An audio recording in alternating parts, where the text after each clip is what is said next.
Bien-aimés dans le Seigneur, bonjour.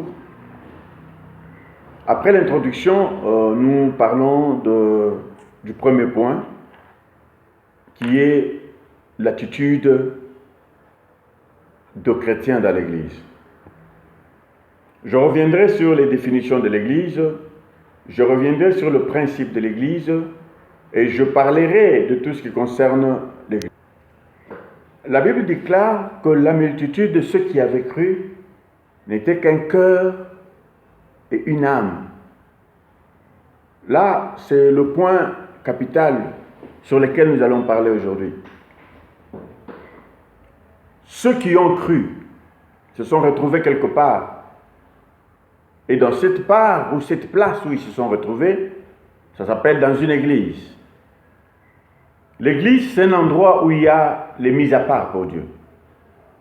L'église, c'est un endroit où le saint sauvé se retrouve par rapport à la géographie, par rapport à leur appartenance, par rapport à leur conviction,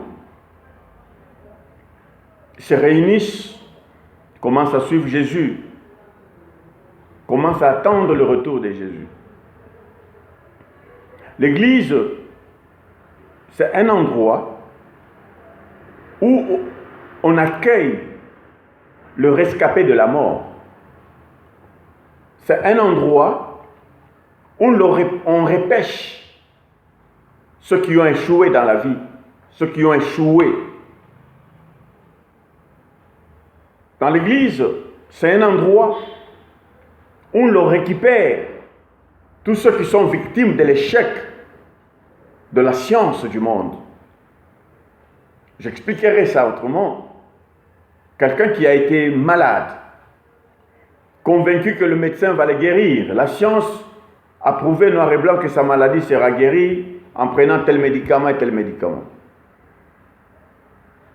La science échoue de guérir un papa X, mais Jésus vient guérir ce papa-là par la prière d'un frère qui est passé pour prêcher à l'hôpital. La parole de cet homme de Dieu qui a parlé, qui a prié au nom de Jésus, a guéri le malade. Le malade est déçu par rapport à la science. Autrement dit, la science l'a condamné. Mais heureusement, Jésus est passé par là, par un évangéliste, par un chrétien qui est passé par l'hôpital, qui a prié, et automatiquement, la personne a été guérie. Et cette personne, quand elle sort de l'hôpital, si elle est reconnaissante, elle doit normalement chercher une église. Même pas seulement dans l'église de la personne qui a prié, mais au moins elle va chercher Dieu parce qu'elle a un témoignage. J'étais malade, je suis guéri. C'est ce que moi je sais. Les médecins m'ont donné les médicaments ne m'ont pas servi à quelque chose, mais quand Jésus est passé dans ma vie, j'étais guéri. Donc on est en train de récupérer ceux qui sont déçus par la science. L'église, c'est un endroit où l'on est en train de récupérer ceux qui ont manqué la vie en fait. L'église, c'est un endroit où on récupère les gens qui ont été échoués par la justice, par la loi de ce monde. Emprisonnés, ils quittent de la prison toujours voleurs. Flagellés, il ne change pas. Le lendemain, il va, il vole. Mais quand Jésus passe dans la vie de quelqu'un, il le touche, il le transforme, la personne devient importante. En bref, pour aujourd'hui, dans l'église, c'est l'endroit où il y a le onésime, les gens qui étaient inutiles, et quand Dieu les récupère, il les rend utiles. Utiles à quoi? Nous en parlerons. Mais ceux qui se retrouvent maintenant dans l'église, ils étaient d'un cœur et d'une âme. Cela signifie quoi? Ils avaient un amour divin en eux. Parce qu'ils n'ont pas cru au pasteur. Ils n'ont pas cru en l'église. Ils n'ont pas cru en quelqu'un d'autre. Ils n'ont même pas cru seulement parce qu'ils étaient guéris. La guérison, c'est un canal par lequel Jésus est passé pour appeler quelqu'un à la foi. Alléluia. J'aime beaucoup le Seigneur.